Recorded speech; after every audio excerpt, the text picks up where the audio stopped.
But we should be getting rain in the next couple of days. Well, we need it. At 91 degrees, sunset will be at 8:28, sunrise will be at 6:43. Highs tomorrow. 8:28 for sunset. Harrison just said it. I think it's 16 in Phoenix. Expedia members get member prices and rewards for future trips.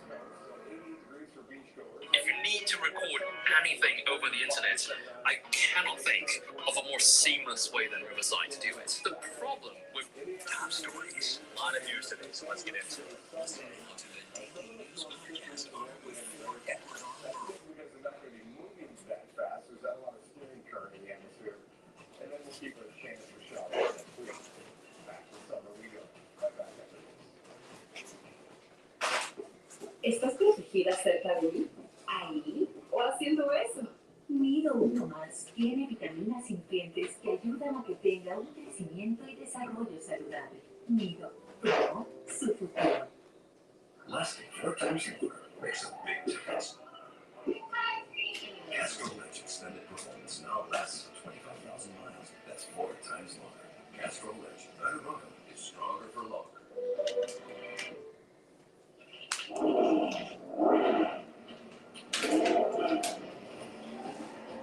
Being stronger is one thing, but staying strong, that's another story. Castrol full synthetic. Oh, this thing's going to be starting soon. What is? About to play this on my show. He's about to do his press conference.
Did they say if they were going to carry it? No, they didn't say anything. Lasting I 4 don't know times where longer the makes a big forecast difference. is from. Castrol Edge extended performance now lasts 25,000 miles. That's 4 times longer. Castrol Edge, better runkel, is stronger for longer.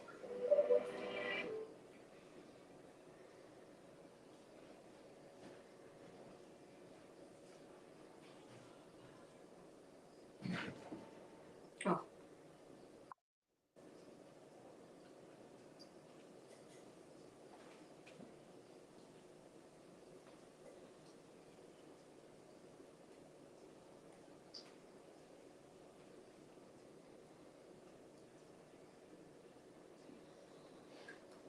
And finally tonight, here's a look at the most clicked web stories on mysuncoast.com. First, read about a 97-year-old Ohio woman who's inspiring others with her weightlifting journey.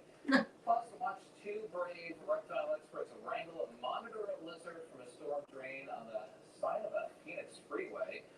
And in local news, check this out. Bradenton police catching a driver going more than double the speed limit at 111 miles per hour. We certainly don't drive like that. No, but I believe it. I see those fast drivers. Yeah, sometimes they zip right by you. I look forward to reading that story about the weightlifting. Yeah. That's a great story. Very impressive. Yeah, absolutely. 90-degree temperatures are what we've been experiencing. Likely not today, though, because of the cloud cover. We'll get back to that and the better chance for storms. Not a 90% chance, but a 50%. That's not bad. That was a welcome relief today. It really is. Yeah. You can feel it out there, too. Yeah. All right, we are out of time. We thank you for watching ABC 7 News at 6. Well, I don't know what where to find it. Right where Randy Rhodes was.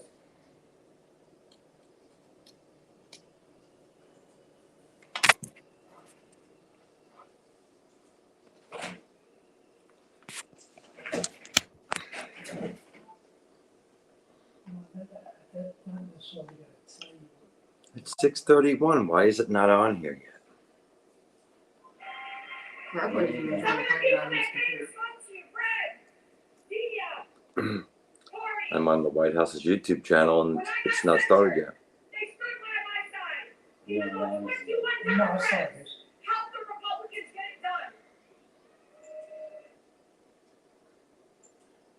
What are they late coming on? It's at 6:30 Eastern time, I thought.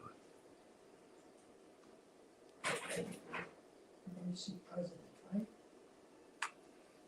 Yeah. What the hell?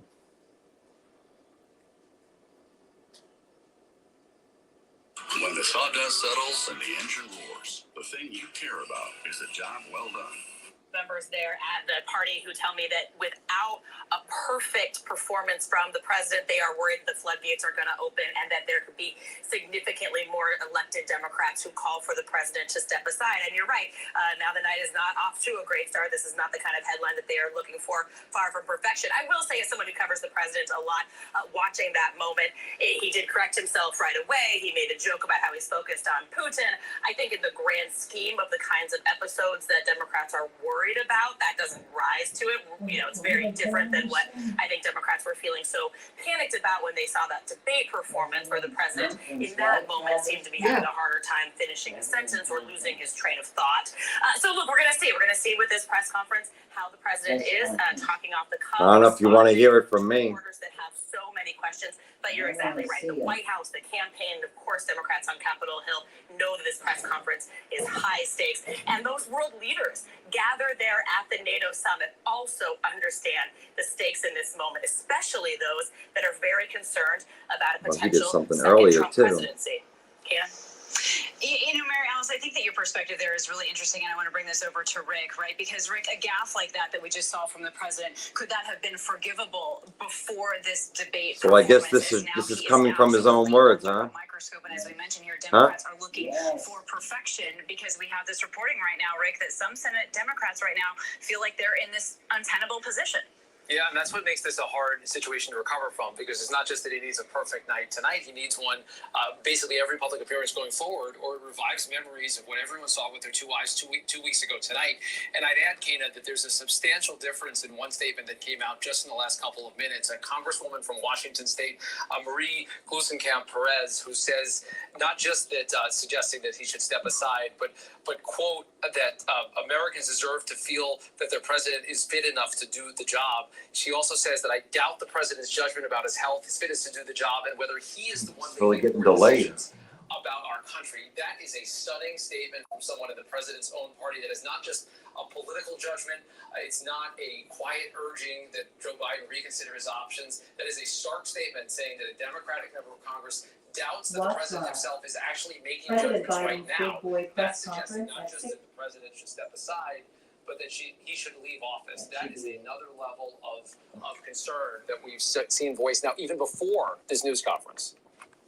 Right. I mean, it's almost like taking that to a personal level there. And so, Rachel Bate, I'd love to just get more reaction from you on that as we're starting to hear from more and more. I mean, even since the show has started, we've now heard publicly from another Democrat who is encouraging him to step down. And it seems like that not only are the voices getting louder, but the words that are being used now seem to cut a little bit different there, Rachel.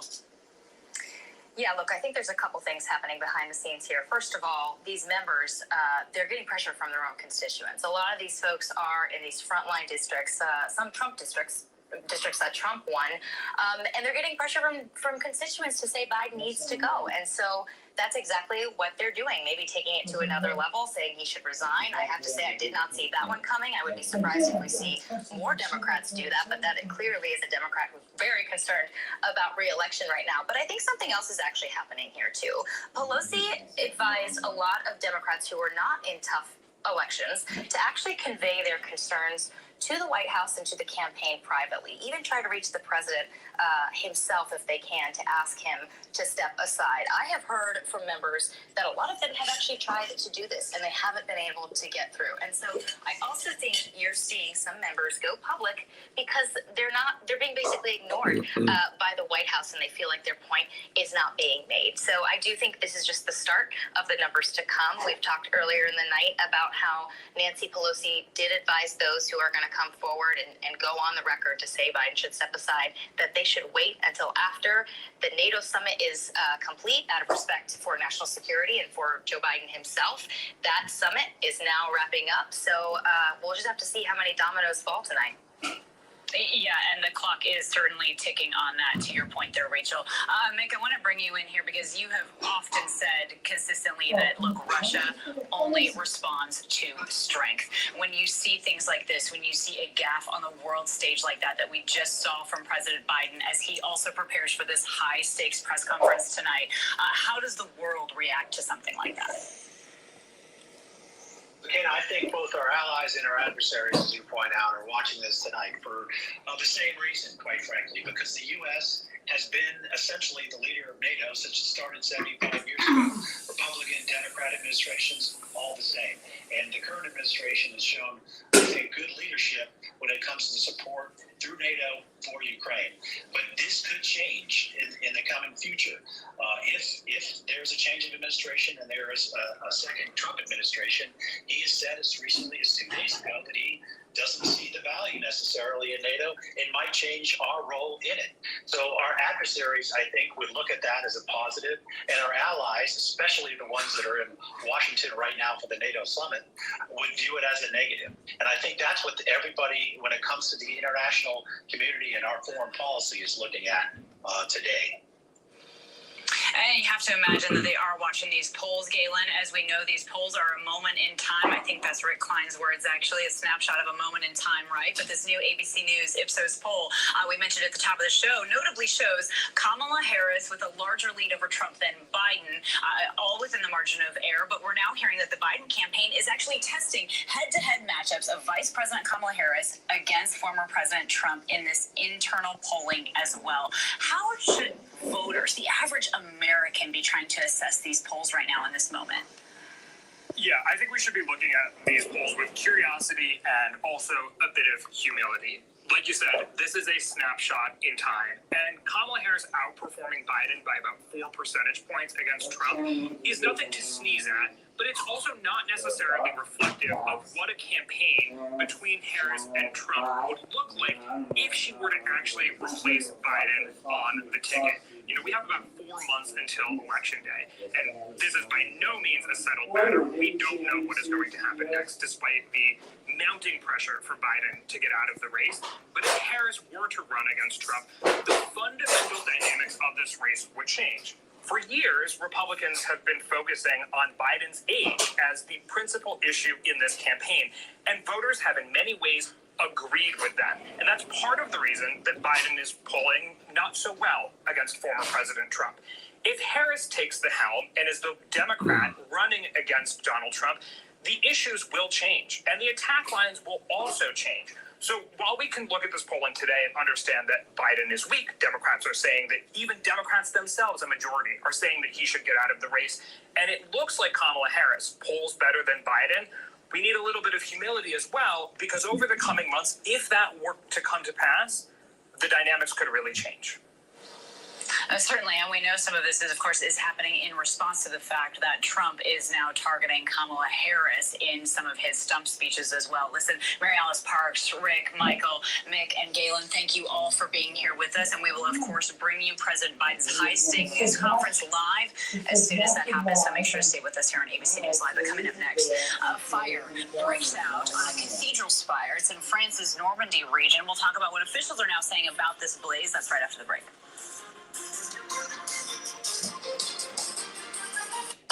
New CoverGirl Eye Enhancer 3D Mascara. Up and out volume effect. Curl, lift, bam. Kyle Lundmark, good evening. How you doing? Welcome to the Travis Buckle Show on Live Prayer Cathedral Network. How you doing, my friend?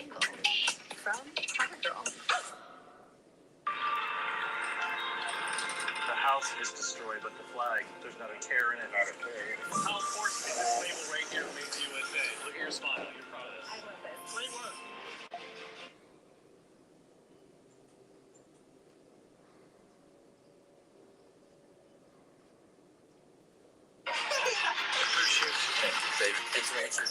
Ismail? David. Yes. I'm David Muir. I know who you are. I watch you every night. ABC's World News Tonight with David Muir is America's most watched newscast. All right, let the dogs out, please. I don't think he's Oh, gonna give okay, you a hard that's cool. time. Even if he gives me a hard time, I'm the right guy. I want to make sure that we all learn together. Calm, confident. Calm, confident, calm, surrender. Everything that he's taught has become a reality. We're so grateful and impressed. I feel like crying. You changed our world. It is a beautiful thing to see.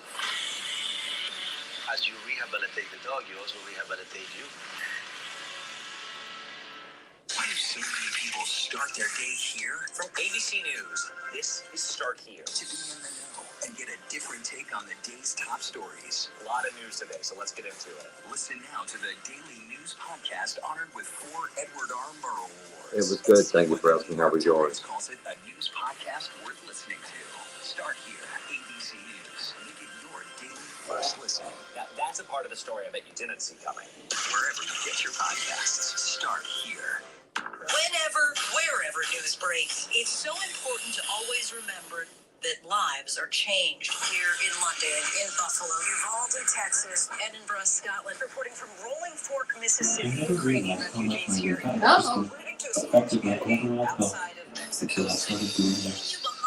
If you've got muscle cramps or tingling and numbness in your hands and feet, there are 3 foods you can add to your diet that knock these out of the park. That's good. All right, welcome back. We have some other stories that we're following at this hour, starting with an American tourist charged with Well, I kept trying to cover this for my show. after paying $1,500 and receiving a 23-week suspended sentence. Sharita Greer flew to the islands back in May when police found 2 friends and arrested her. Greer is the 5th American in recent months to be charged under Turks and Caicos laws. Those 5 have faced potential mandatory minimum sentence of 12 years in prison. Also in France, a Gothic cathedral caught fire earlier today. It was during renovation work. You can see the dark smoke sort of clouding behind the spire.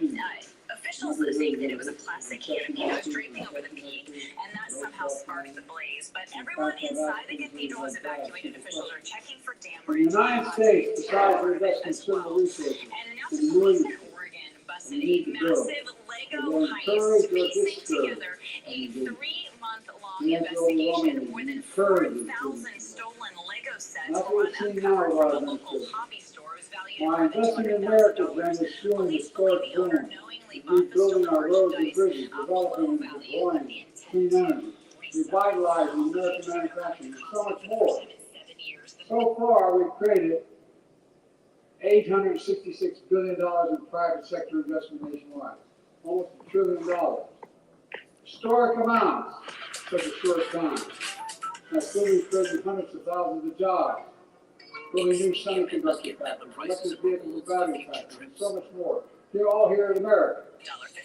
Today, another example of private sector optimism.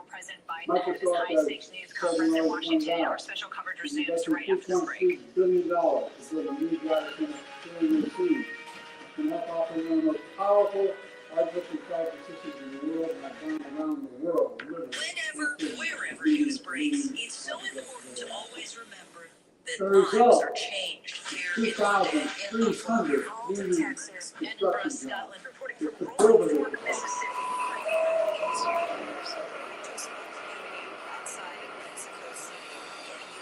In 2000, criminals to work in the data center. In addition, we're also providing a pipeline to train these to do these jobs. A pipeline starts right here, at this very spot. Microsoft is partnered with Gateway Technical Community College, right here, to train and certify 200 students a year. Go high demand, good paying jobs.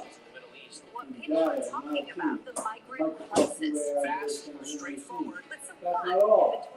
In addition, Microsoft is continuing the pipeline, going to high school, nearby Mount Pleasant, to train high school students for jobs in the future. As the boss pointed out, to create 100,000 jobs. We're all part of Microsoft's broad plan to build artificial intelligence ecosystem right here in the sea. It's going to be transformative. Not just for kids, but worldwide. And always significant investment in infrastructure is planned. For the people that are Kara Phillips with ABC these folks News. are getting trained. Folks are getting trained. complete high-paying high school job. Don't require a 4-year college degree. Don't require you to leave home. You know, where I come from, that really matters. I know what it's like when your parents have to move the family in search of work. No brain. What it does for the family's dignity. My wife, Jill, who teaches full-time in Kingdom College, cares a lot about this as well. Last year, she announced our first 5 workforce exercises to build a pipeline of workers in the industry that creates a new hometown. They're creating a new hometown for Phoenix, Baltimore. Wonderful hire. That's a good. They're literally semiconductor to last month. What? And welcome back. There's more No, ABC News there Live may be a coverage delay. ahead of President Biden's high-stakes news conference wrapping up this week's NATO summit in Washington. The president is set to speak minutes from now, seeking to reassure American voters and ally leaders alike that he has what it takes to serve another 4 years. A short time ago, the leaders signed what they're calling the Ukraine Compact. But in that moment, Biden mistakenly referred to Ukrainian President Volodymyr Zelensky as President Putin. Take a listen. Here's our work. And now I hand it over to the president of Ukraine, who has as much courage as he has determination. Ladies and gentlemen, President. He did something earlier, too.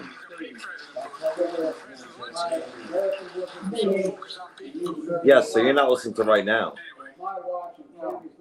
Of course, the fallout from President Biden's disastrous debate performance has loomed large over this NATO summit as he faces growing pressure to drop his re-election bid over on Capitol Hill. The number of Democrats publicly calling on him to stay aside has now grown to 15. And that includes a senator.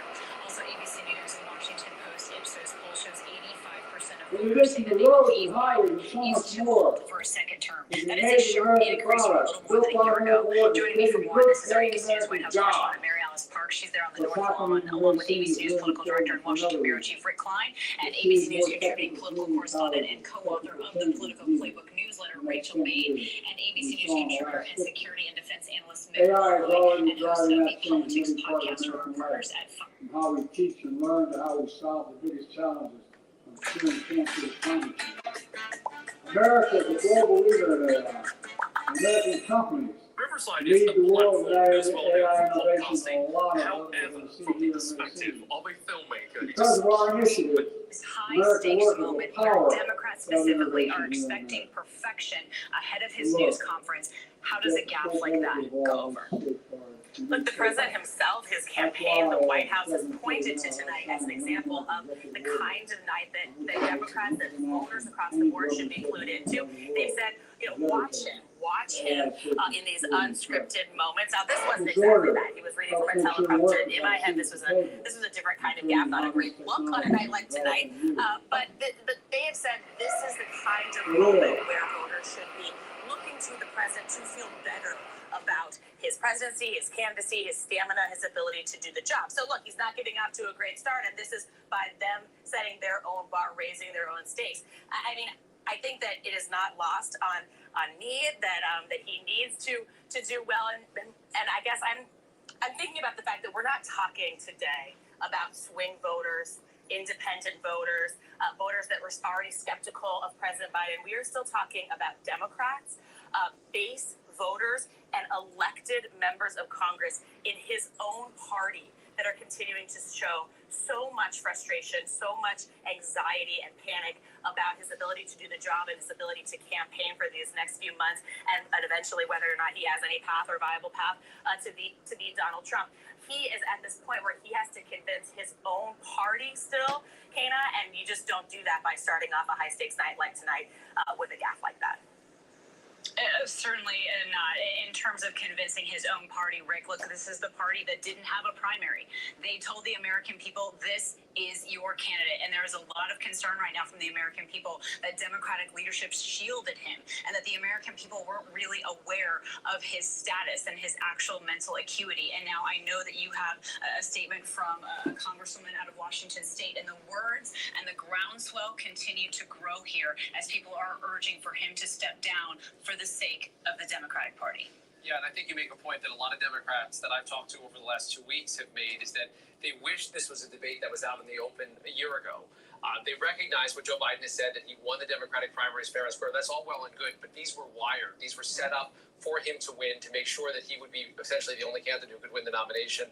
That is in the backdrop, that is in the background of what's going on now. And now to have Democrats in Congress coming out and saying not just that he should step aside politically, that he's hurting their chances, but at least one now saying that she doubts his ability to actually make decisions on the job. She doubts whether he's currently the person making decisions without any evidence. That is a wild accusation that takes things, I think, to a level that is very difficult to recover from.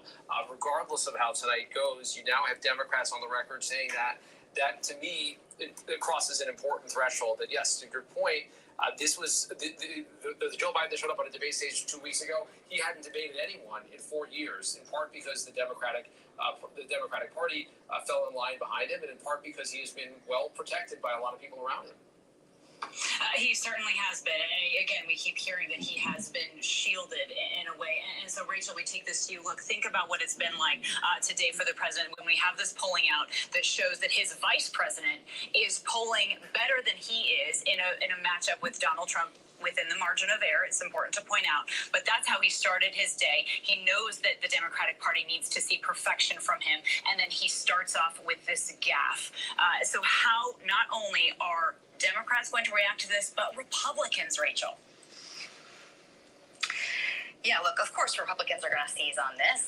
They're going to use it on campaign ads. It's going to be all over, Fox News and conservative media as well. But look, the Democrats, the White House specifically, they're not worried about Republicans right now. As Mary Alice was just saying, they're focused completely on trying to assuage Democrats and stopping this bleeding that's happening right now and preventing this domino effect that could happen as soon as this press conference is over. And this is not a good start for him. Democrats are going to say, look, yes, we understand that he corrected himself. He realized he made a mistake and fixed it very quickly, but that doesn't matter. To voters, they know sort of the quick headline of things. They might not have seen the full comments. The thing that's going to stick out to them is this notion that Biden mixed up the president of Ukraine and the president of Russia. And that's going to just be the issue right there. So, look, I'm not sure that this is going to help him at all.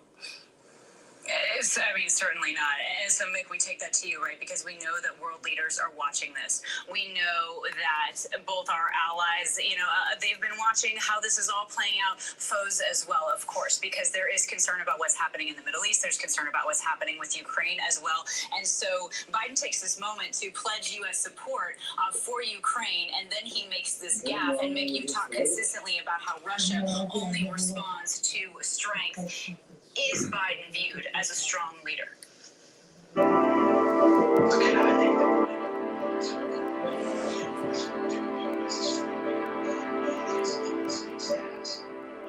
resulted in strong support for Ukraine through all of this, which needs to continue, I think, in NATO's mind, because, quite frankly, as you point out, if Russia thinks it can succeed in NATO, in Ukraine, the next stop could be a NATO country, and then we would all be at war because of Article 5 of the convention.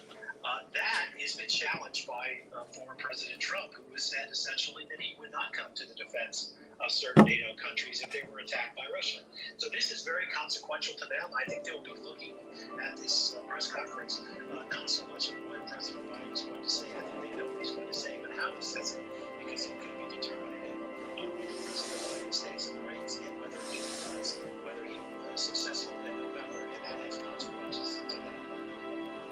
It certainly does, and it is because you can see this video here off to the side. What you're seeing there is a different angle, and you are seeing President Zelensky's reaction to the moment that President Biden mistakenly called him President Putin. And so you're seeing Zelensky's reaction there right before he went to the podium.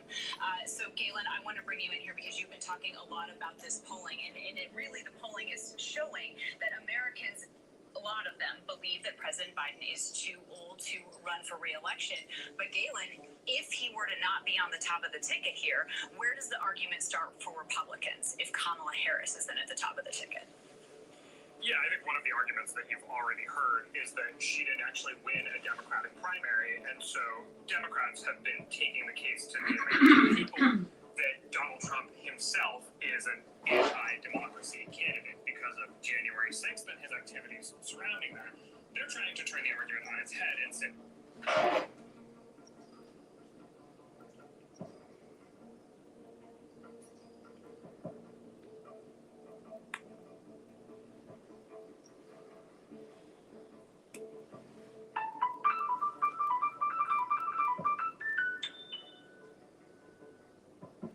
it is a possibility that the Constitution, for example, will not prevent them from doing. All right, this is a wild time in our democracy. Mary Alice, Rachel, Mick, and Galen, thank you all for being here with us. We always appreciate you, and thank you for streaming with us. I'm Kata Whitworth. We'll, of course, bring you the President's High Stakes News Conference live when it happens. First, though, we have more special coverage coming up. The news never stops. Neither do we. Stay with us.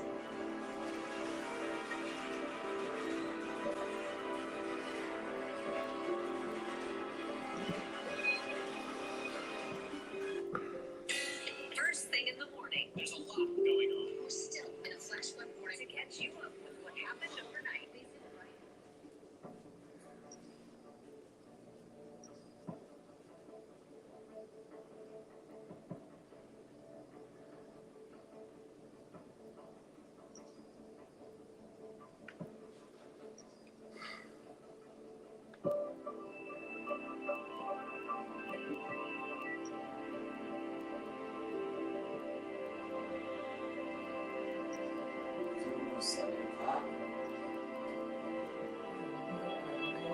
What's going on?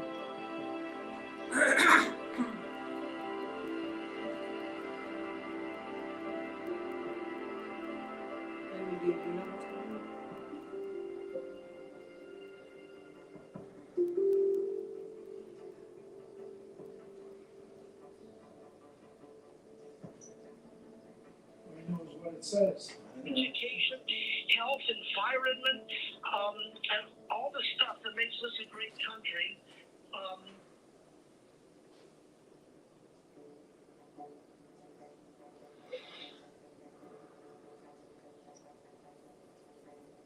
Arresting dozens of protesters. What's happening today? Escalating. This is ABC News Live.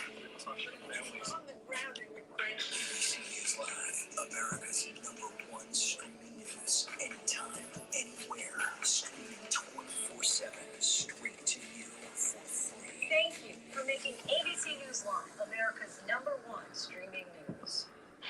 Reporting for the First Helicopter Base here in Santa Ynez, California, I'm Kata Whitworth. Wherever the story is, we'll take you there. You're streaming ABC News Live.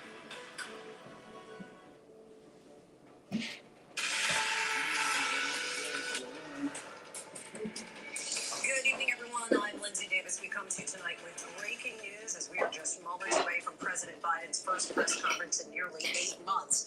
He has not directly addressed the media since before Thanksgiving. The president is expected to engage in a freewheeling Q&A with the nation's eyes and ears likely tuned in to every word. This is the culmination of NATO's 75th anniversary summit today, which the president hosted. The chorus of dramatic Democratic lawmakers saying that Biden should step aside continues to go louder as more politicians start to share that sentiment more publicly. Many in just the past 24 hours. 14 House Democrats and 1 Senator, Peter Welch from Vermont, have now said on the record that the president should bow out of the race. But largely, most lawmakers have not publicly stated either way if they support the president or not. Some senators, including Senator Welch today, met with advisors to the president. Senator Welch said his opinion had not changed. I have not changed my mind, but I really appreciate the White House visit. Joining us now for more is ABC's Mary Alice Parks from the White House. And Mary, we've heard many Democrats say that they want to wait and see how Biden handles tonight's press conference. Does the White House see this as a make or break night for him? Yeah, Lindsay, after that debate performance, the White House and the president's campaign said that it was just one bad night, and then voters and Democrats Democratic officials should look to the days ahead and look for moments like this when the president would once again be unscripted and off the cuff.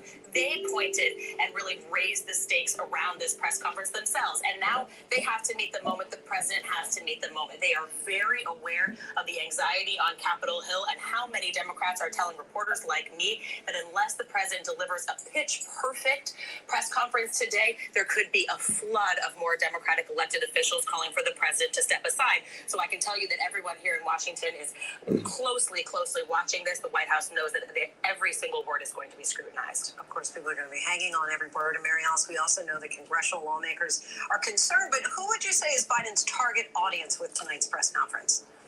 I mean, really the voters. The president needs to reassure not only swing voters, but Democratic base voters that he is up for this job, that he has the stamina to do this job, the stamina to keep campaigning and effectively message. I mean, look, the president had hoped that this week was going to be about NATO, was going to be about his support for NATO, the ways that he's been able to bring the alliance together. He wanted to draw a clear contrast between his support for NATO and that of former President Donald Trump. So that you saw the campaign put out an ad today where they wanted to highlight that difference. Instead, the president has been engulfed in this crisis, this political crisis about whether he is up for the job. He really knows that his audience is the American people. He needs to reassure them in his confidence and restore confidence in his abilities. And the White House is, of course, pushing today's new economic numbers, increase in new jobs, lowering inflation. But it seems to all be getting lost still in the questions that remain about Biden's capacity, his acuity. Is that part of the main issue here, that the president is unable to amplify wins like these because potentially concerns over his capabilities continue to dog him? Absolutely. And he hasn't been able to switch the conversation to Trump. For so long, the theory of the case from Democrats, from Biden's own team, has been that they can win this election if they, frankly, make the American people remember why they didn't like former President Trump, why they didn't give him a second term. The problem for the president now is that he hasn't been able to get past that debate performance, hasn't been able to bring the conversation back to one focused on Trump, or like you said, one where he's able to talk about his own accomplishments. Instead, they don't see, and Democrats tell me they are worried they don't see a path from the campaign out of this right now, how to switch the conversation beyond anything around, beyond the president's own sort of capabilities and abilities in this moment, Lindsay. And we know the Democrats are, of course, being tight-lipped or either towing the party line in front of the camera. But what do your sources say that the discussions are like behind closed doors? So much anxiety. I mean, I talked to one person who works for the party today who told me, and he was willing to go on the record as someone who works for the party. He said that this is a campaign that is paralyzed, that no one believes at this point that they can win. He said that members are not stupid. Members of Congress he was referring to are not stupid. If the campaign had real numbers to back up a pathway to re-election, they would come to the Hill and show everyone those numbers. But so far, we've heard from members of Congress themselves, they did not see much data presented from the campaign today. Look, the members of Congress are also talking to their voters, their constituents, the people that they represent, and they are hearing over and over, they're telling us that they are hearing a real concern, even from Democratic-based voters, that the president should step aside. I mean, I think the crisis within the Democratic Party is real. It is being felt right now, and it really, like we've been talking about all day, raises the stakes for this press conference tonight. Yeah, something that we have been talking about for days now is this crisis. Mary Alice Parks from the White House, and thank you so much. And now we want to bring in our chief White House correspondent, Mary Press, to reports in from the NATO summit today. President Biden stood on a stage alone and faced reporters. Tonight's news conference, a critical test. His campaign well aware every word will be scrutinized. He has to show the American people he has what it takes in live, unscripted moments to beat Donald Trump and serve another 4 years, or else the steady stream of Democratic defections could become a flood. Just moments ago, the president misspeaking in a NATO event, introducing Ukrainian President Zelensky as Russia's Vladimir Putin, before quickly correcting himself. Ladies and gentlemen, President Putin. Well, that's not good. No, I think he may have. Also, he's calling President Zelensky. He's calling him President Putin. I think he's losing his mind. You could tell in his face too. In the bit, I watched the thing with him and George Stephanopoulos. You got to heard everything he said in his interview with him. Well, he's better than Trump, but I think he really has Alzheimer's and dementia. You can tell in his face, even that night on the debate. Yeah, but I think he's got a little bit of early onsetting stuff. But as pressure grows on Biden to drop out, tonight ABC News has confirmed that his campaign has started to privately survey voters to see And the moron's just a little bit younger. if she were the one to take on Trump. With Biden under fire, Harris has been his relentless defender on the campaign trail, today appearing in battleground North Carolina. Thanks to Joe Biden, there is one single person. I know they said he will. I wonder if he really is. I wonder if in the way he keeps saying he's going to drop out and the way they say no. Well, I hope he doesn't. And our new poll shows that in a head-to-head matchup with Trump, Harris actually fares slightly better than Biden, beating him 49-46, still within the margin of error. It all comes just 24 hours after actor and Democratic mega donor George Clooney implored Biden to get out of the race, calling I the heard about president that. a hero.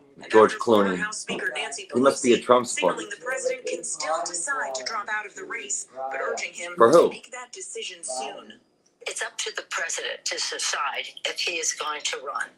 We're all encouraging him to make that decision because time is running short.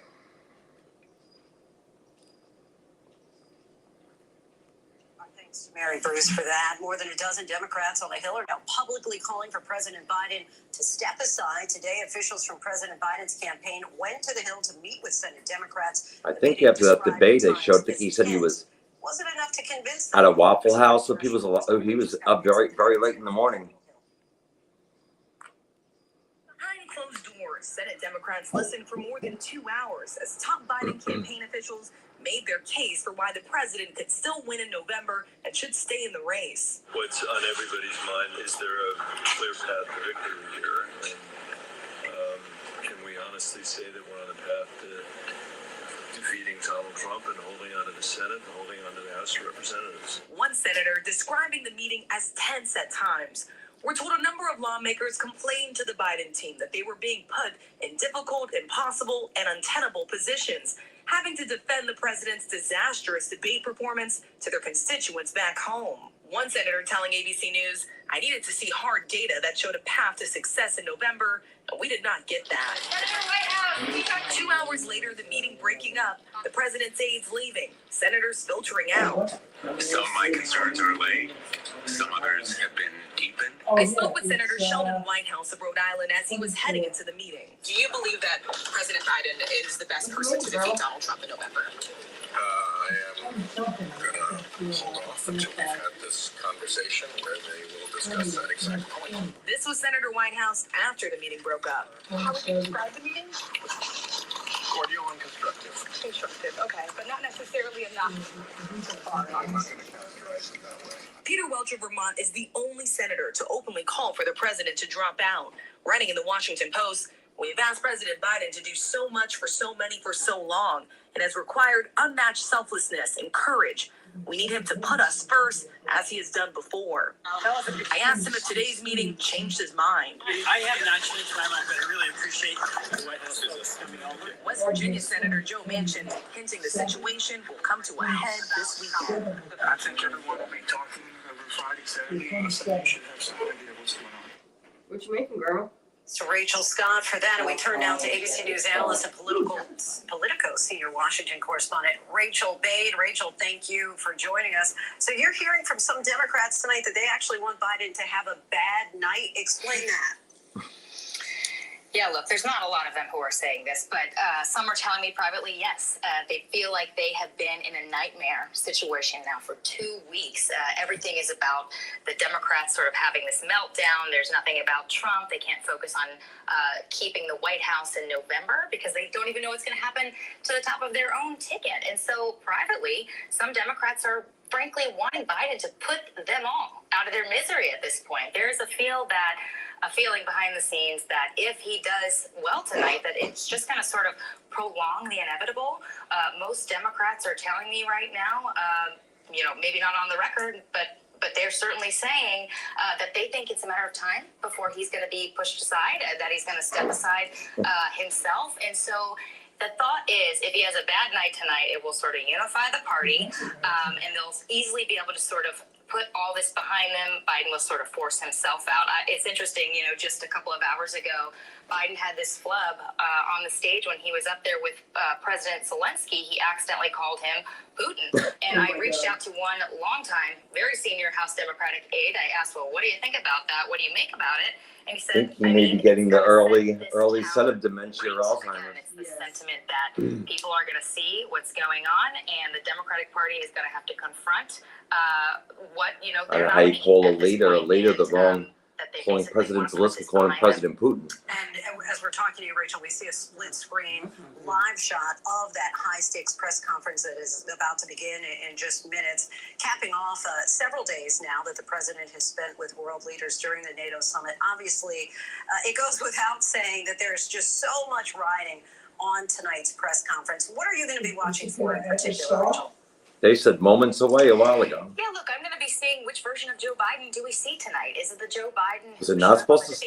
Was it not? He was not supposed to come on actually 6:30. Who had his sort of train of thought. Unless it's just this started at 6:30. Trail without making a complete. I hope he's all right. Or conclusion. Or is it the Joe Biden we saw when he sat down with George Stephanopoulos, which, Democrats thought wasn't great, but it also wasn't as bad as the debate performance.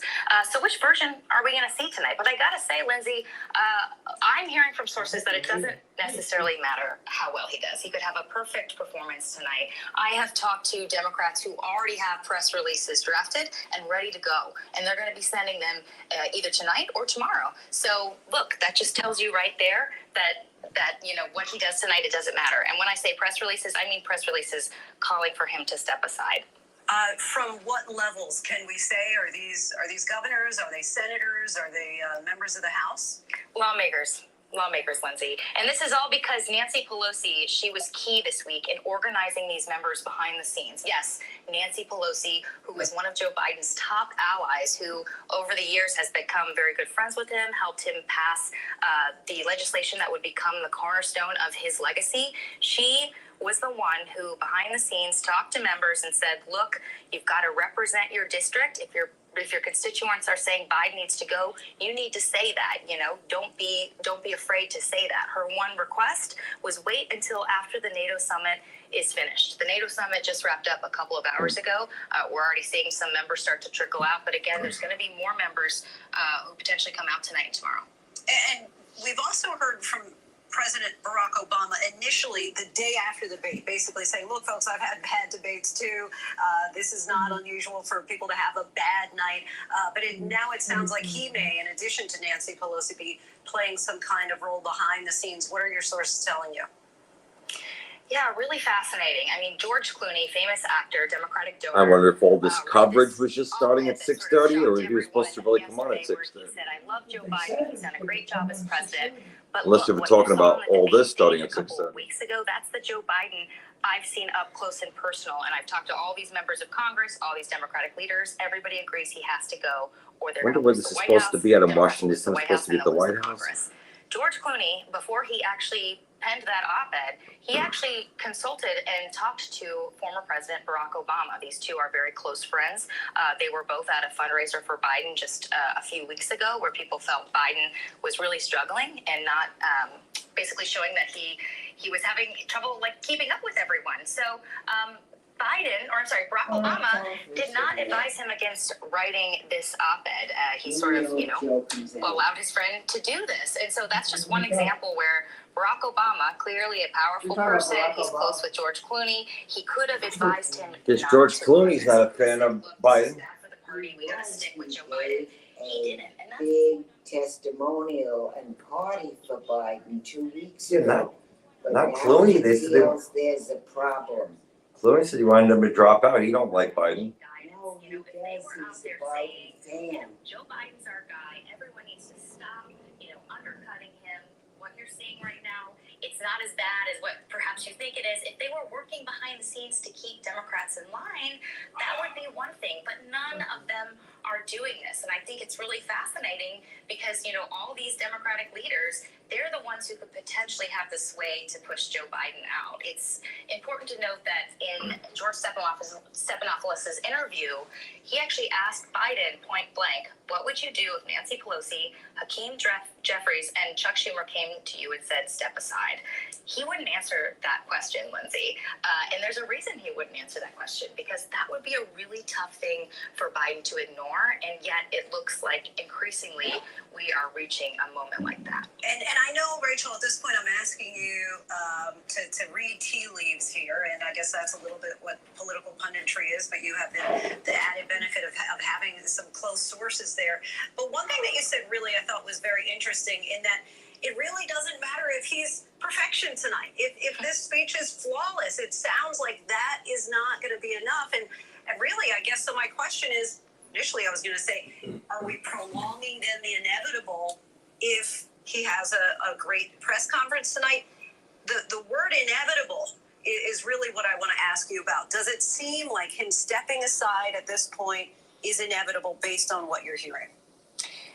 Look, it's going to be up to Joe Biden ultimately, and we know that he has a reputation for being rather stubborn, for saying, look, the media, Democratic establishment, people have underestimated me before, and I have overcome it. So it's going to have to be up to him to do this. But I do think that these lawmakers in Congress are realizing that they have an influence in this moment, that they can make their voices heard, they can address Biden privately as well, and try to push him out. And so I think that we're starting to see the party, it's on that trajectory. It's hard for me to imagine a scenario where after tonight, that all of a sudden stops. I mean, it feels like a flip very much has been switched, Lindsay, and it does feel like it's a matter of time. All right, Rachel Bade, we're going to ask you just to stand by for a moment and bring back in ABC's Mary Alice Parks from the White House again. And Mary Alice, we know Biden's campaign is testing head-to-head matchups of Vice President Kamala Harris against former President Trump. And an ABC News Washington Post Ipsos poll shows her with a 3% lead over Trump. Are Democrats really considering that possibility? I think there are a few Democrats that are fantasizing about it. They've said as much to us privately. Look, the Biden campaign says that they have to do this kind of polling, especially because Republicans are starting to focus more of their attention onto the vice president, that Trump himself during his campaign events and some speeches is focusing more on the vice president. But it is very interesting and very telling in this moment that they are spending time and dollars investing in this kind of polling. Look, Democrats that I've talked to also say that in some hypothetical situation where the president were to step aside, the cleanest, easiest path forward would be if he directed all of his delegates to just support the vice president to try to avoid a big open brokered convention. Now, some Democrats still think that would be good and be healthy for the party to have kind of the frenzy of it, the craziness of it, that could be some healing in the chaos. But others say that the real straightforward, the most rational path would be for the president to just pass the torch to the vice president. But, to Rachel's point, they all also concede that this is a decision that the president is going to make. He's going to make it with a very small circle of advisors. In fact, that is something that many Democrats have lamented about. They feel like the president's inner circle is small and growing even smaller, and that this is just an incredibly personal decision that he is going to have to make with his family. It is worth noting here that he says he has already made this decision, right? He has been emphatic that he is staying in this race. We heard him tell George Stephanopoulos it would be the Lord Almighty would need to tell him that he can't win and that he needs to back out.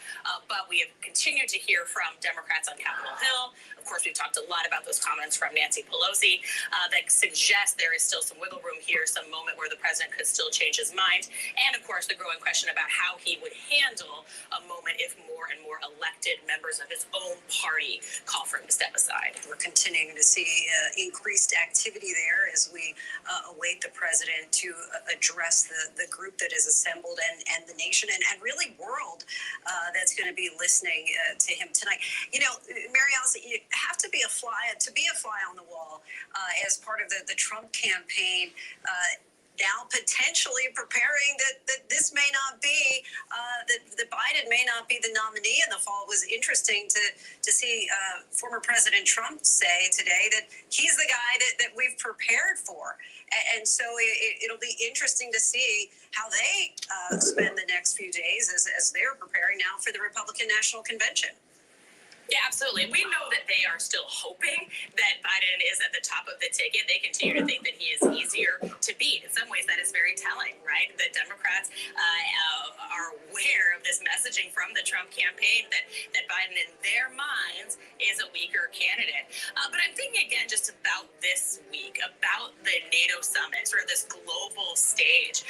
This is the kind of moment where I think the president could have, in theory, made a real pitch to some of those conservative voters that were not interested in voting for former President Trump. Some of those Nikki Haley-style voters who don't like the former president's foreign policy, who don't agree with some of the things that he has said about how he would potentially back out of NATO, how he would back out of support of Ukraine, the ways that he has potentially been cozy with Russia. This was exactly the kind of moment that the Biden team had hoped for, and really, I think, could have seized on to win over some of those swing voters. But all of that obviously lost in the noise here. The president just unable to get that kind of messaging across, with so many questions instead circling around his own health, condition, and stamina. And Mary, I also want to bring you the same question into the conversation that we talked about with Rachel Bade, and that is tonight's performance almost a moot point? Is it, even if it's flawless?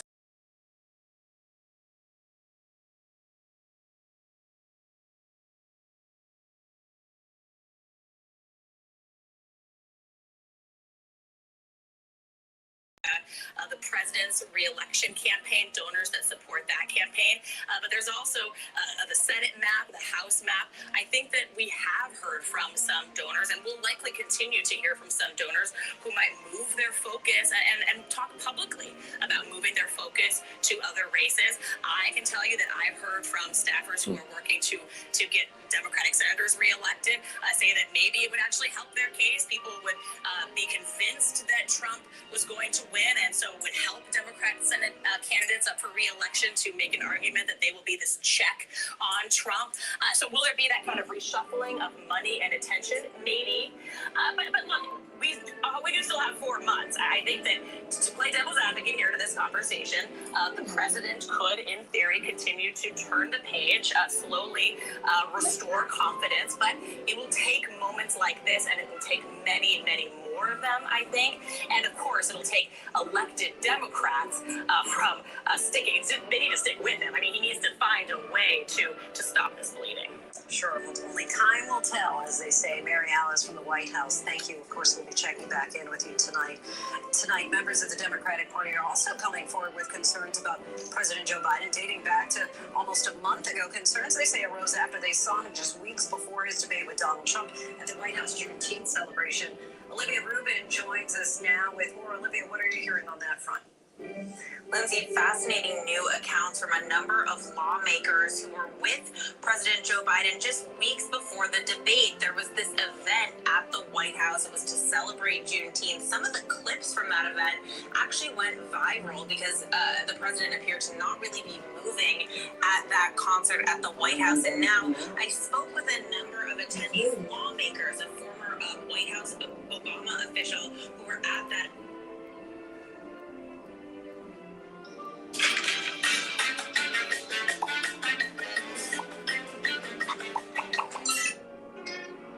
Expedia members get member prices and rewards for future trips.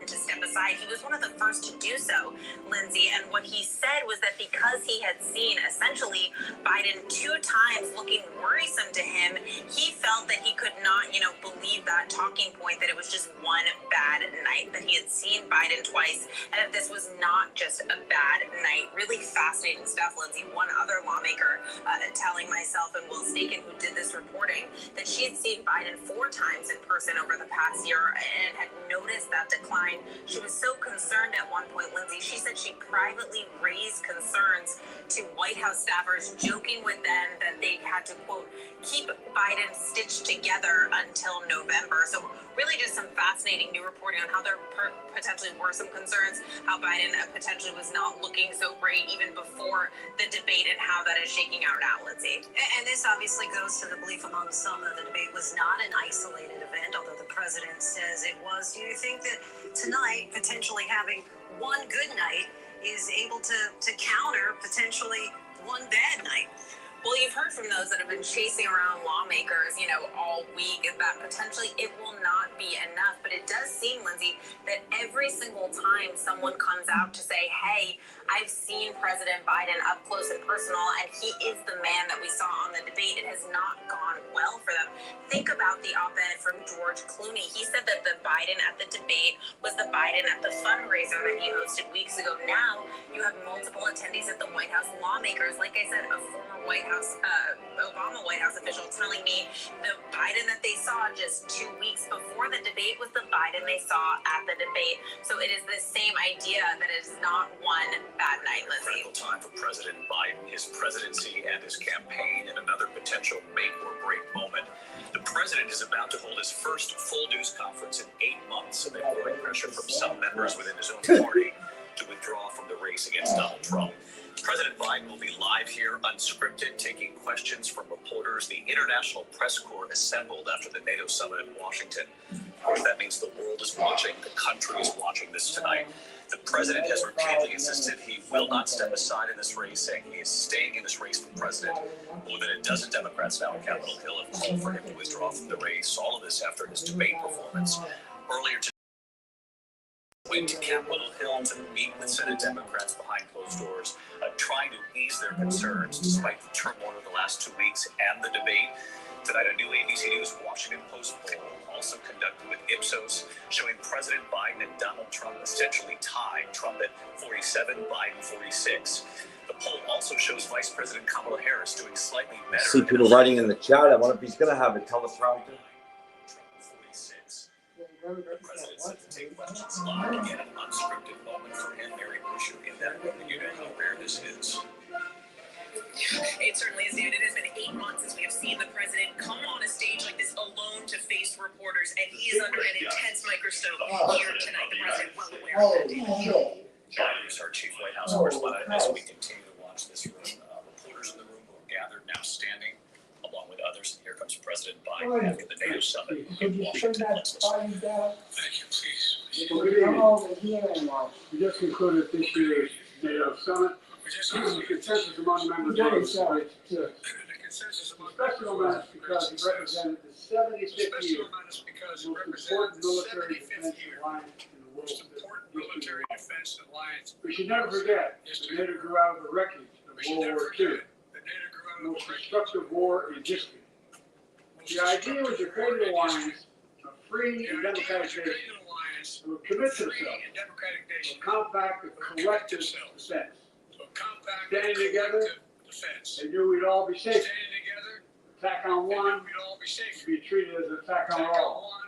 And it's worked because the would-be aggressor knows if they attack one of us, they'll be attacked by all of us. Sending that message is the best way to deter aggression, prevent war in the first place. For those who saw NATO's time past, they got a rude awakening, including invading Ukraine. Some of the oldest, deepest fears in Europe roared back to life. Because once again, a murderous madman was on the march. This time, no one cowered in appeasement, especially the United States. We collected intelligence that Russia was planning to invade Ukraine months before the invasion. I directed the intelligence community to be decreased a significant amount of intelligence to be classified so I could start building an international coalition to oppose the invasion. Then in February, some of you remember, I warned the world that the invasion was imminent. I rallied a coalition of 50 nations from Europe to Asia to help Ukraine defend itself. My foreign policy, many foreign policy experts thought that Putin amassed Russian forces just 100 miles north of Kyiv, the capital. It's supposed to be on script. A lot of people think he's reading from a teleprompter. The capital would fall in less than a week. But Ukrainian people, backed by a coalition to help build, stop them. Today, Kyiv still stands. And NATO stands stronger than it has ever been. During the week of this summit, several head of states made this point in their statements to thank the United States, to thank me personally for all that NATO has achieved. NATO is not only stronger, NATO is bigger, because we led the charge to bring in Finland and Sweden into the alliance. It makes a gigantic difference. Excuse me. Meanwhile, my predecessor made it clear he has no commitment to NATO. He made it clear that he would feel no obligation to honor Article 5. He's already told Putin, and I quote, do whatever the hell you want. In fact, the day after Putin invaded Ukraine, here's what he said. It was genius. It was wonderful. Somebody forgot that. That's exactly what he said. But I made it clear, a strong NATO is essential for American security. I believe the obligation of Article 5 is sacred. I remind all Americans. Article 5 was invoked only once in NATO's long history. And that was to defend America after 9/11. I made it clear that I will not bow down to Putin. I will not walk away from Ukraine. I will keep NATO strong. That's exactly what we did. And exactly what we'll continue. Now, future American policy is up to the American people. This is much more than a political question. It's more than that. It's a national security issue. Don't reduce this to the usual testament that people talk about issues that being a political campaign. It's far too important. It's about the world we live in for decades to come. Every American must ask herself or himself, is the world safer with NATO? Are you safer? Is your family safer? I believe the American people know. The answer to all those questions is yes. And I believe the American people understand that America is stronger because of our. I believe the American consensus from Truman to Reagan to me still holds today. America cannot retreat from the world. We must lead the world. We are an indispensable nation, Madeleine Albright wrote. Now let me turn to three other key issues. Just this morning, we had a great economic report showing inflation is down. Overall prices fell last month. Core inflation is the lowest it's been in 3 years. Prices are falling for cars, appliances, and airfare. Grocery prices are falling since the start of the year. We're going to keep working to take down corporate greed to bring those prices down. Meanwhile, Trump's calling for a 10% tariff on everything Americans buy, including food from overseas, vegetables, and other necessities. The economists tell us that would cost the average American working family another $2,500 a year. It's a tax. $2,500 a year. Second, purpose to secure the border, the southern border is working. After Trump killed the bipartisan effort to secure the border, Republicans and Democrats have worked on it. Because he thought it would benefit me and make him a loser, Republicans walked away. So I took executive action last month.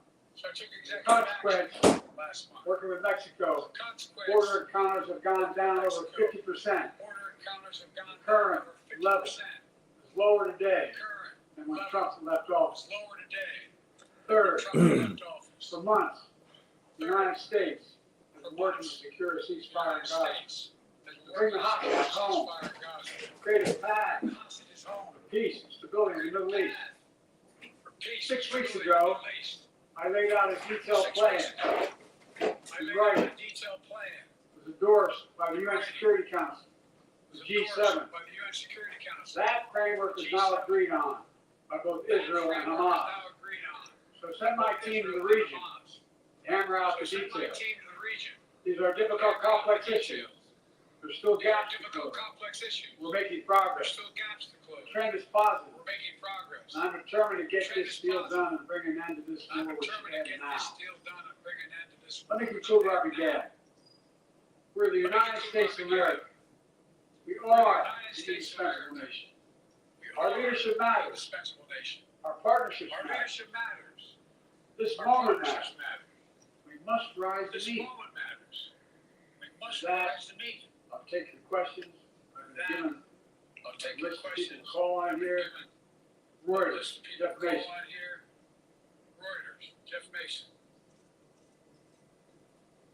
Mr. President, your political future has hung over Speaker Pelosi made a point of suggesting that your decision on whether to stay in the race is still open. George Clooney and a handful of lawmakers have called him to step aside. Reuters is reporting tonight that UAW leadership is concerned about your vote. Go ahead. My question for you is, how are you incorporating these developments into your decision to stay? And separately, what concerns do you have about Vice President Harris's ability to beat Donald Trump if she were at the top of it? Look, I wouldn't have picked Vice President Trump to be Vice President. I think she's not qualified Vice President. Ouch.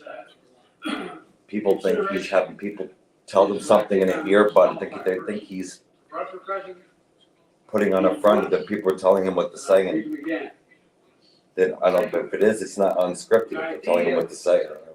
I served in the Senate a long time.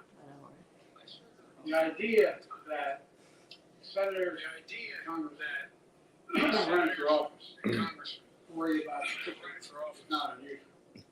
I might add, there are at least 5 presidents running or incumbent presidents with lower numbers than I have now. So there's a long way to go. I'm just going to keep moving. Look, I got more work to finish. Because look, I got more work to finish. We made so much progress. Think about the rest of the world. Think about what we are economically. Name me a world leader who wouldn't want to trade places with our economy. Name me a world leader who wouldn't want to trade places with our economy. 800,000 manufacturing jobs. We created over 800,000 manufacturing jobs. 1.5 million. We got more to go. So things are moving. Working class people still have need help. Corporate class people still have need help. Corporate greed is still corporate profits have doubled. Prices and corporate profits have doubled down. Since the pandemic, we're coming down, so I'm optimistic about where things are going. Danny Kemp, AFP. Thanks. Thank you, Mr. President. Thanks. I wanted to ask you about your mixed up Zelensky and Putin earlier today. And you now have the key allies, including the Prime Minister, the German Chancellor, and France, the German Chancellor, officials here are saying off the record that time has become noticeable. Has this now frankly become damaging for America's standing in the world? Did you see any damage last year in my leading this country? Did you see any damage? Have you seen more successful countries? What do you think? You looked to Putin because I was talking about Putin and I said, now, very end. I said, here I mean Putin, I said, no. I said, here I mean Putin, I said, no, I'm sorry, it's Zelensky. Then I had 5 The idea anybody suggests that we haven't had an incredibly successful company. We haven't had an incredibly successful company. In that conference. How many times did you hear in that conference other leaders self-serving, but other leaders the reason we did it because of Biden. And thank you, he said, the reason we did it because of Biden. Because Biden did the following. Look, folks, this is, anyway, I thought it was the most successful conference I've attended in a long time. And find me a world leader who didn't think it was. Sorry, Nancy Cordes. Next one. Sorry, Nancy Cordes. Thank you, Mr. President. You mentioned. Thank you, Mr. President. You mentioned other instances in history where presidents have faced a challenge. What makes this moment in history so unique is that it is not your enemies who are calling on you to reconsider your decision to stay in the race. It's your friends over the past 4 years. Think you've done a great job over the past 4 years. Have you spent time thinking about what it would mean for your legacy, which you worked decades to build, despite the concerns stay in the race, despite the concerns that voters say they have, and you lose to someone who you yourself have argued is unfit to return to the Oval Office? I'm not in this for my legacy. I'm not in this for my legacy. I'm in this to complete the job I started. Many economists Understandably, many economists thought my initial initiatives that I put forward can't do that. It's going to cause inflation. Things are going to skyrocket. Debt's going to go up. mainstream economy. What are you hearing now? 16 mainstream economists. 16 economic Nobel laureats. Not done a hell of a job. My plans so far and what's going to happen in the future if I'm reelected. Things will get much better. Our economy's growing. I was determined when I got elected to stop the trickle-down economic theory. If the wealthy did very well, everybody else would do well. My dad was a well-read, decent guy. I don't remember much of the trickle-down on his kitchen table. Middle-class people, working-class people need help. And so what happened is I decided to implement what England was president. That is when I was a the way senator. to build this economy is from the That is middle that out and bottom the up. way to build this economy is That from way, the bottom to up. grow the economy. That The way, wealthy still do very grow well. the economy. They do fine. The wealthy still do And very guess well. what? They do fine. I mean, economy, And guess mainstream what? economists say we haven't done I well. mean, economy, What have we not economists done? said we haven't done work. What have we not done? So we got more to Working do. with We finish the job. And so we got By more to the do. way, I We come from finish the the job. corporate stage of the world. And by the way, I come from a corporate stage of the world. You know, Delaware has raised more from Delaware corporations than every other state, you know, the nation raised from combined. Delaware than every I'm other not state. anti-corporate. The nation But combined. corporate I'm not profits have anti-corporate. doubled since. But the corporate profits have Time doubled to since the get back in pandemic. order. Doubled. It's time to get back in order. If I'm reelected, It's I'm time. gonna make sure that rents If are I'm reelected, we're kept going at to 5% make sure that increase. rents Corporate are rents kept at 5% increase for corporate rents for are limited apartments or light 5%. homes. We're gonna make a lot of changes. To 5%. We're going to make a lot of changes to what I'm talking about. And by the Because we're way, going to continue to grow I this know, economy. remember how I got And by the way, roundly criticized? I know, remember how I got so roundly criticized for being so pro-union? Not labor. Guess what? Union. I've been the most pro-union labor Guess what? president in history. I've been the most Not a pro-union joke. labor president in Guess history. what? Not a The joke. Treasury Department Guess did why? We had the Treasury Unions do Department do a better. study. Everybody does better. When unions do better, everybody does better. And we talked about how, Everybody does better. when I And we went, talk about how, remember for when we example, talked about when I went, computer chip remember industry when back we in the talked United about States? getting the computer Used chip to be industry back in the 40% United of States? the industry. Used to be 40% of 40% the of industry the being industry in the benefited United from chip. States. 40% of the industry in the decided United that the best way States. to do is find The cheap former labor in the presidents world. decided that the best way to Send do the is find product the over cheapest there labor and in the import world. with the product. Send the product over there and And so, import what what did the I do? product was. I was And told so, not to go what I do, to I was Asia. told not to go over to Asia. Asia. I mean, to I Asia. remember going to Europe was South Asia. Korea, I remember convincing them going to to invest South $20 Korea, billion. convincing them to The United invest States. $20 billion in the United States to build And I asked why I chip finally factories. decided to do it. And I asked And the why answer when I was finally because you decided had the to do it. safest And the economy answer in the was world. because you had the And safest the best workers. economy in the world. So the Yeah, whole best workers. idea is So the whole idea invested almost $50 billion in There's investment. over $50 billion That's in coming in investment the in computer chip manufacturing. None of you Just thought coming that in. None of None you of you thought that would happen. But it's happening. None of you thought that would It's happen. happening. But it's It's happening. going to grow economies. It's happening. All three. And by the It's way, gonna grow economy. red states and blue states. All three. And by the way, Manufacturers as red much as states, red blue states and blue states. states. I mean, Manufacturers as much as red So my states. generic blue point states. I've made no the mistake. idea So my generic point is we that the can't idea continue to that build and grow the you economy. can't continue to fair. build and grow the Like I economy, said, make it from my fair. standpoint, Like I said, when the middle class does well, when the that's middle when the class whole does well, economy grows. Poor that's percent when the wealthy whole do economy well. grows. Big wealthy Poor guys start shine, paying their wealthy do taxes. well. Big wealthy guys start paying their taxes. Vice President Kamala Harris would be ready to Vice President Kamala Harris would be ready to serve on day one. Can you elaborate on that? What is it about her attributes and her accomplishments over the last 4 years that make her ready to serve on day one if necessary? First of all, the way she's handling the issue of freedom. Secondly, her ability to handle any issue on the board. This was a hell of a prosecutor. She was a first-rate person in the Senate. She was a first-rate person. I wouldn't have picked her unless I thought she was qualified to be president. I wouldn't have picked her unless I From the thought very she was beginning. qualified to be I president. made no bones about it. From the very beginning. She is I made qualified no to be bones president. about that. That's why I picked She is qualified to be president. That's why I picked her. her. Felicia Schwartz, Financial Times.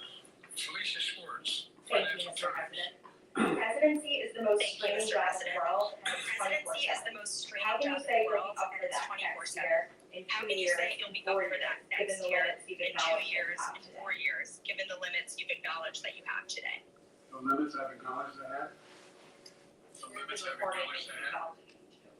There's been reporting that you've acknowledged that you need to go to bed earlier and you're eating around 8. Look, That's not true. what I said was, instead of mine every day, starting at 7 and going to bed at midnight, Started it'd be at smarter 7 for me going to to bed pace at myself. midnight. It'd be And I smarter said, for for me to pace example, myself. 8, 7, 6, 7. And I said, for example, Instead of starting a 8, fundraiser at 7, 9 6, o'clock, 7. Instead of starting a fundraiser at 9 people o'clock, get to go home by 10 o'clock. started at 8 o'clock. That's what I'm People talking get to about. go home by I'm 10 not o'clock. talking about.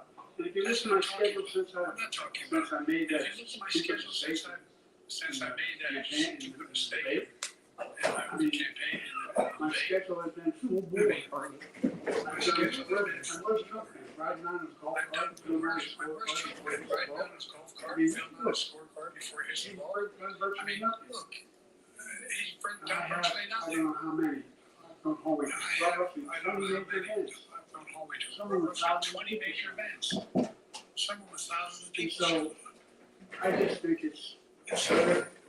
I I just always think have it's an better. inclination, I always when I have was an playing sports, inclination doing when I was politics, playing sports just to keep or going, not doing stop. politics, just to keep going, not stop. I just gotta Pace just myself. pace myself. In the next debate, I'm not going to be traveling In the 15 next times. debate, I'm not gonna be traveling 15 times zone. Anyway, that's what it was about.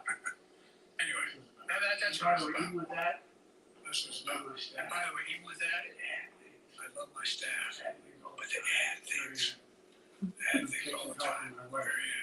I'm catching hell from my wife. Yeah, anyway. I'm sorry, Zeke Miller, Associated I'm Press. sorry, Zeke Miller, Associated Press. Two questions for you. First, Thank you, Mr. on President. the Two NATO questions for you. Summit, President Zelensky's meeting with On the NATO he Summit, pressed President you Zelensky, to your meeting with list your him. limitations He on pressed you to weapons, list your limitations saying on that Ukrainian Republican nuclear weapons, weapons, Ukraine saying cannot that win the Republican war Mark unless Sadler those said that limitations Ukraine cannot win reconsidering unless those limitations are lifted. Are you reconsidering your position on that? And then secondly, next question there. You're not worried about that. You're worried about the next They're not worried about bad debate. They're worried about the next bad night, bad night after that. you're up to the task and that there won't be more bad nights We're up to at the debate task and that there stages won't be more bad nights at a debate stage or First thing somewhere else. about First Zelensky thing, asking for the ability to strike keeping Russia. asking for the ability to strike keeping the Russian. We've allowed Zelensky to use American weapons Zelensky in the near term, in the near abroad, in into the near Russia. term, in the near Whether abroad, or not into Russia. he has, we should Whether or be not attacked, for example, he has, should we should Zelensky be does for not. example, If he had the capacity to strike Zelensky, he's not. Moscow, If he had the capacity to strike the strike Kremlin, would that make sense? straight Would- to Kremlin, would that make Question sense? is, what's the best use of the weaponry he has? What's the best What's the use of best- the weaponry he has? I've gotten him more, I've gotten him more long I range got him more, capacity I got as well as defensive capacity. capacity. And so our military is working on following the advice So of my our military is commander in very chief, following my, the my, advice of my my commander in chief, chief of staff of the military, my as well as chief of staff of Secretary the of military, Defense, and as that's told well as Secretary and of we're Defense. making a day-to-day basis on what they should and We're should making do, a how far they should basis win. on what they should, It's a logical thing to how do. far they should. Second question related It's a to, logical thing to do. Second question related to, So how do you reassure the American people that you won't have more bad nights like they be on a debate stage once the matter Bad far nights, whether advanced? they be on a debate I'll tell you what, It's a matter of foreign um, policy. Well, I tell you best way to assure them is the way I assure myself. best way to And assure that them is, is when I when I get the assure job done. ourselves. And I that get is the when I job get the job done. Can you name me somebody who got more major piece of legislation passed in Somebody 3.5 got years? more major piece of legislation I created passed. 2,000 jobs this last week. I got created So 2,000 if I jobs slow this last down, I week. can't get the job So done. That's if I a slow sign. down, I that I can't should. get the job done. That's a sign There's no that I indication of shouldn't that. be doing it. None. There's no indication of that yet. No. What do we got here? What we got here? Merrick. What's the radio? Merrick. Thank you, Mr. President. How are you? I'm well. Thank you, Mr. President. How are you? I'm well. Elections in the U.S. have consequences around the world. Elections in the US have You have pretty consequences high around standing the world. in Europe. I just You have pretty high standing in Europe. spoke I just to you and asked he said we are happy both to have you him as and the he President said of the we are United States. happy to have him as the President of the There United is a States. concern But that there is a many people in concern Poland and across Europe many are people in worried Poland that the former across president Europe are may worried win the that election. the former president And win the election. there's a lot of concern that And there's a lot of concern Donald Trump that may weaken NATO, Donald Trump may stop weaken supporting NATO, Ukraine, or push stop Ukraine supporting to Ukraine, give up push Ukraine territories to Russia. to Correct. give up And territories to yourself Russia. was You're warning correct. just 2 minutes ago Yourself was warning about it. just 2 minutes ago So my question is, about it. do you So my think that question is, Europe will be left on Do its you think own that Europe will if Donald be left Trump on its wins the own election? if And Donald what's Trump your wins the advice election? to European And leaders what's your advice to to prepare European for leaders possible to US prepare disengagement? for possible US disengagement? I think, how can I say this I without think, sounding too selfish? this without sounding too It's not selfish. had any of my European allies come up to me and say, European Joe, don't allies run. come up and say, What I hear them Joe, say don't is, run. you gotta win. What I hear them say is, You can't let this gotta guy win. come forward. You can't let this guy come forward. Be Be disaster. disaster. I mean, Be disaster. I think he said in one of his rallies, on Homer this recently, I think he said where where NATO, I just learned about NATO or something. where NATO, I just learned Foreign about policy has never something. been historical. Foreign And policy's never he been seems to strong. have an affinity to people who are He authoritarian. seems to have an affinity to That people worries, who are I can authoritarian. tell you, Paul, that worries Europe. I can tell you. That worries Poland. That worries Europe. Nobody, including people in Poland, think that the invasion of Ukraine is going to stop the Ukraine. Think that the That's going to be the end. Ukraine is gonna stop in And Ukraine. so, That's the. what I can say is, And so, I think I'm What I best can say qualified to do the job. I think I'm the best To qualified. make sure that Ukraine does not To fall, make sure that Ukraine Ukraine succeeds, does not fall. that the European alliance stays strong. That And you may recall, Ukraine stays strong. no one was talking And about you may recall, joining NATO. no one was talking about. I remember talking to joining Putin NATO. when, right I after we got remember elected talking to in Putin Geneva, when, right after we got and elected. he was talking about what we should do. And he was talking about We couldn't be in what we Eastern should Europe. do, what we couldn't. And I said, you're looking for the And I said, Finlandization of you're Ukraine. looking for the You can get the Finlandization of Ukraine. NATOization of Finland. But you can get the And about 4 NATOization of weeks Finland. later, I got a call. No, that's not About true. 4 weeks later, I Or got. 5 months later. That's not true. President Finland could he come and About see me? 5 months later, the president of Finland To could my come and office, see me. I invited him to the Oval. I get in my office and I I sat down and invited talked. him He to said, the I want to join NATO. Could I help? We sat down and talked. He I said, did. you want to join NATO? It Could I wasn't help? automatic. I did. And then I got a call It from wasn't Sweden. automatic. And then I got a call from the Swedes. I beg your pardon? I beg your pardon? Uh-oh. And so Finland And joined so NATO, Finland 800-mile borders. joined NATO. And they're already Our allies. border is a They significant. weren't part of And NATO. they're already allied, And you heard, but they weren't part I of think NATO. you heard, maybe, I can't remember, you said a public, I think you heard, maybe, I in a can't closed recall meeting, what he you said. would mind repeating. In a closed He meeting. said, we decided in Finland, the He people said, of we Finland decided in Finland. decided they had to be part of NATO. Of Finland. That's our Decided interest, they had to be because part of of the NATO. joint Was our interest because of the together. joint persuade in the attack. be together. And Just the same Sweden thing and the with attack. Sweden. And the same Took a lot of thing selling with Sweden. to some folks, Took a lot of selling to some folks, particularly in other places. create an expansion. places to And create expand. the expansion. More To expand more it. secure We're because. much stronger because And by the way, more secure I because was able to get 50 other nations, I was able to get 50 other nations to support Ukraine. 50 50. to support We were able to bring about a coalition between Europe and Asia, Japan and South Korea. in Asia. I just met, we talked about AUKUS. He We doesn't talked sound about the bad. relationship to between Australia and He's soft spoken. Japan. He's soft spoken. No, he's read. He's reading. He's reading from a teleprompter, where they're saying something in an earpiece in his ear. I can see how he's looking. Yeah, but that's not unscripted. Cold War is over. Post-war era is over. What is going to replace? Can't believe what everybody's saying about him in the chat I here. respect his success. I have a pretty good idea what that should be. I think a lot of people will follow. We're just going to get stronger. Some people say it's past his bedtime too. David Sanger. David Sanger. Thank you, Mr. President. Be nice, David. Thank you, Mr. President. Mr. President, the NATO declaration was issued yesterday. That was very notable because it described China as a decisive of the war in Ukraine and for its provision of critical goods to the Russians. That's part of a broader partnership that's in that past 2 or Isn't it 3 his years. bedtime in a few? Yeah, but you can have a little bit But in I that think to know whether you have a strategy now of trying to interrupt Because I take that whole thing out of it, just throw it outside. So pursue that, describe that strategy. And along the way, could you also tell us whether you think, follow up on you think that if you were in a room with Vladimir Putin again, the way you were with Vladimir Putin, or with President Xi, that a few years from now, you will be able to go negotiate with them, handle them one-on-one? Well, the first part of the question is, we discussed when I raised in the NATO summit, and others raised, You're gonna watch this until the it's over? future of China's involvement.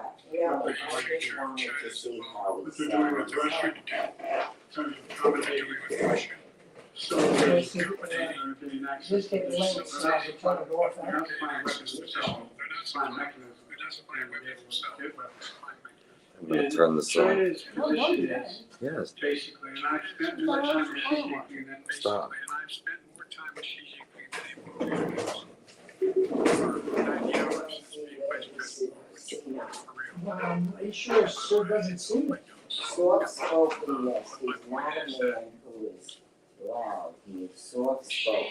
Yes, Believes that China he's explaining things normally. that they can entice Yeah, the but way I it's don't. supposed to be. I don't think they said unscripted. I can tell by the